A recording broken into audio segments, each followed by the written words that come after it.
Today, Doctora, we have another procedure. Okay, it's a so-called happy lifting. Okay, you've done it before, right? Yes, for one of our male guests. And right now, we'll have a female guest, our female model, for whom we will be doing a demonstration of the jawline reshaping. Okay, so we have with us Ma'am Pinky. Okay, she's in the age of 50s.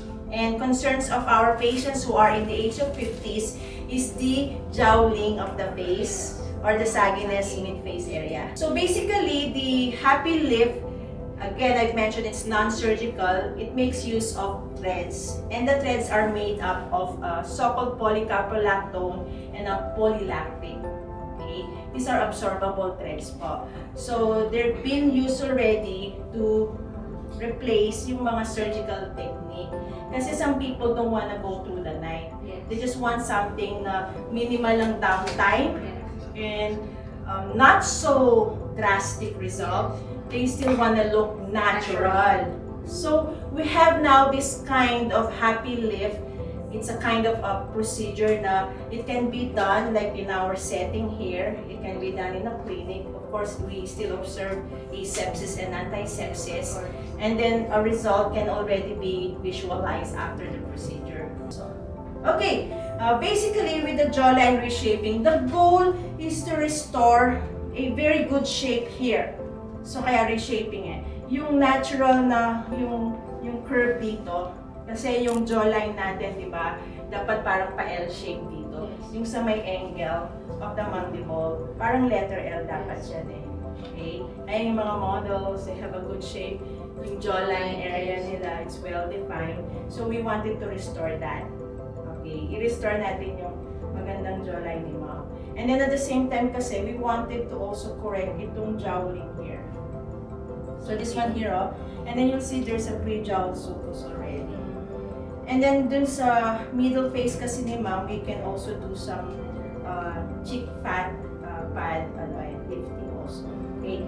So what do we do first? We have to identify the entry point ng ating thread. Okay? The entry point kung sa jawline, it will start 1 centimeter above the angle of the mandible. This one here. So when I do my 1 centimeter, it's like a finger breadth lang na ganyan. And then I do this marking here. So that's my entry point. And then after that, I identify naman yung mga tinatawag na intermediate lines. Okay? So basically, ang intermediate line nito, okay, so kung gagawa ko ng jawline reshaping, I'll have a line here, like about 4 to 5 centimeter here. Then dito yung aking parang intermediate point here. Okay? Now, there will be exit points. Exit points will be isang exit point here, which is about 2 centimeter, and another exit point there, which is lateral to the marionette line. So, you can already treat the jowling here. Okay, Doctor? Yes. So, we purposely placed a micropore tape here kasi the reason is it's the safety line. Okay, safety line is from the first safety line from the lateral canthus to the tragus of the ear. Okay, so I already have the first safety line. A second safety line, when you say safety line po kasi, yun yung mark kung saan po tayo mag-a-avoid na matraverse yung thread. Kasi there are vital structures, blood vessels po, or even nerves dun sa area na yon. So the second safety line is from the medial canthus po to the modulus. Modulus is dito lang sa corner of the mouth. The reason, dito po merong facial artery, dito naman po, andito na yung mga temporal vessels natin, the superficial temporal artery or superficial temporal vein, as well as some of the branches from the facial nerve, the superficial temporal branch also. So we have to avoid those. So again, when we're doing this procedure, safety is very important. Okay, so that's the oath has taking in medicine, do no harm. Okay po. So we have now our land markings. Then after this, we do a numbing or injection of our lidocaine. So we can just do a local anesthesia.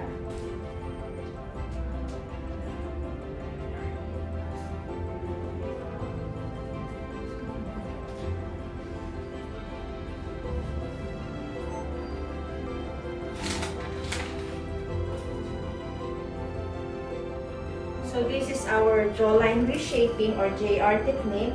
Okay, our entry point will be 1 centimeter above the angle of the mandible. Okay, so we make use of a gauge 19 needle, make a puncture. So this will serve as our entry point. So the first site of entry. Okay, and then we have now our Happylift thread. It's a 2 needle or a double needle type, okay, with a polycaprolactone polylactic acid type of absorbable thread. Okay, so it has the 2 needles. Okay, so we'll start making use of our first needle here. So we have our entry point at this part. So the way to insert this first needle is a 90-degree or perpendicular. Sponge, please.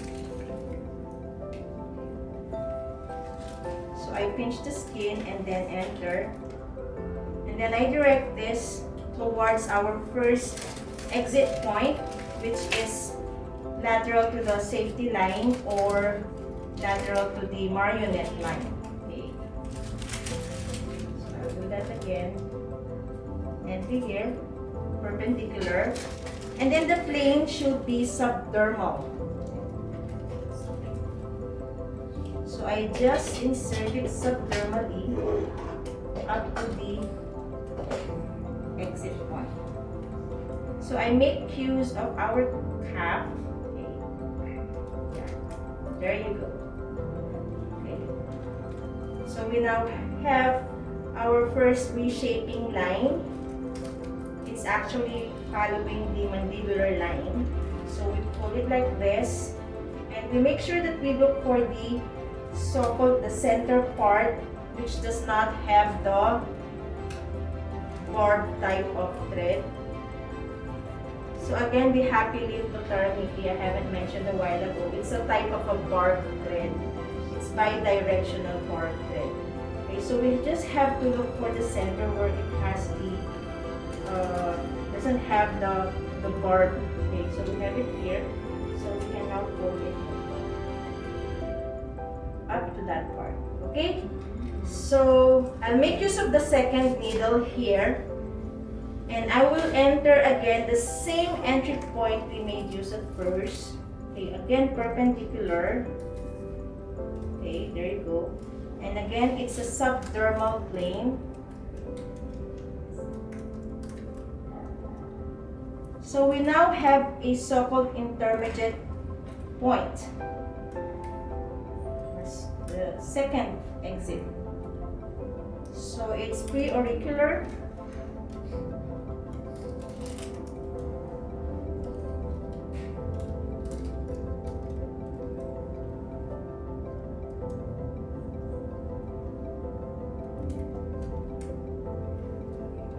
So the length is like a 4 to 5 cm only.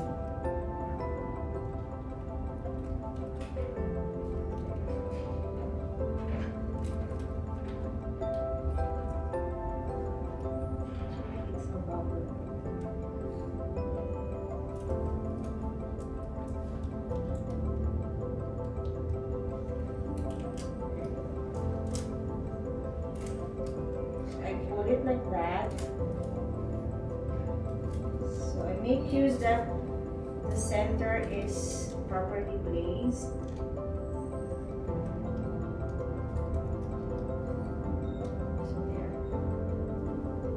So we had the first reshaping line, mandibular line, and this is the second reshaping line. Now for the advanced technique, it differs from the basic technique. Actually, with the basic technique, it's just below the safety line, but for the advanced, it should be higher. And then another exit point will be at the level of the middle cheek fat pad. So I'll use the same intermediate point. Sponge, please.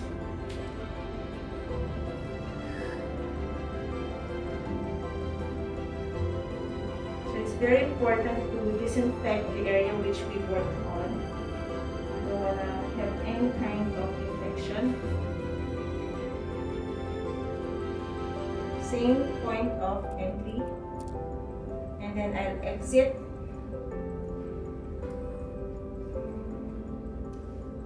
This is our second exit point.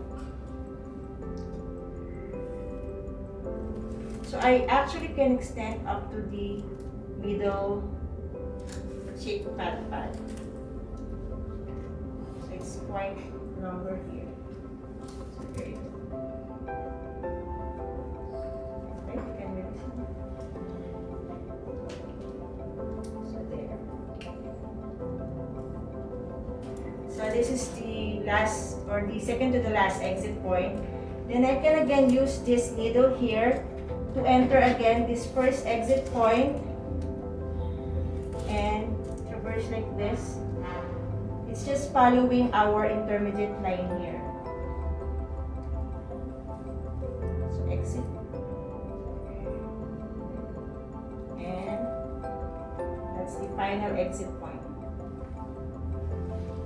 And then after that, we just cut the threads and we've done the advanced JR technique. That's it. We're done with the right side. Okay. So we have done the JR technique, Happylift for ma'am. Okay, so ang aming finished product na po ay nandito.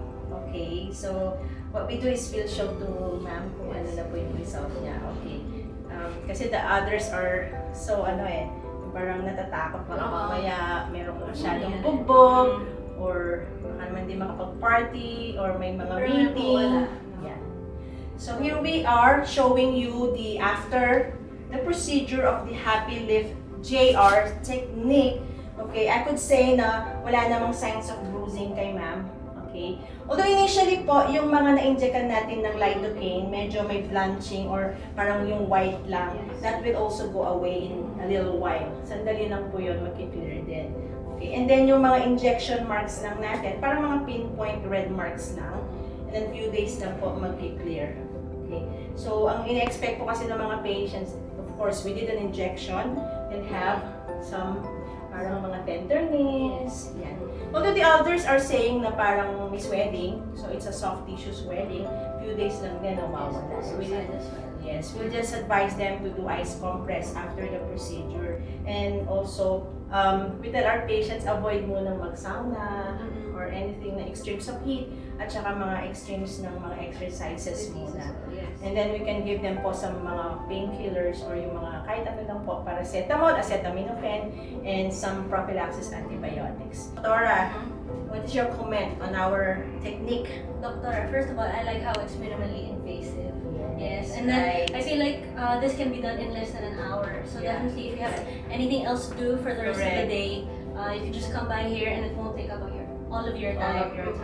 And then with this, I can already see that there's an improvement. Actually, there's a little lifting already. Right, because the jowls were really sagging talaga. Ngayon, nag-lessen na siya. Yes, and this will improve further on.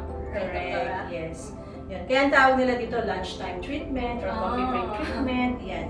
And then concern of most of our patients din, yung mga exit entry points, sometimes parang may dimpling lang, which is very temporary lang po. So it will also clear away po. Like in less than a week, ganun po. So case-to-case basis naman po yun. May others in a week, ganun po. So we'll just do ice compress now.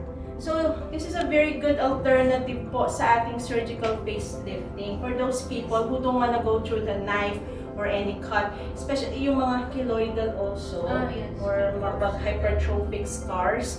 Pwede pong itong alternative na. It's not very obvious that she's had anything. Yeah, right.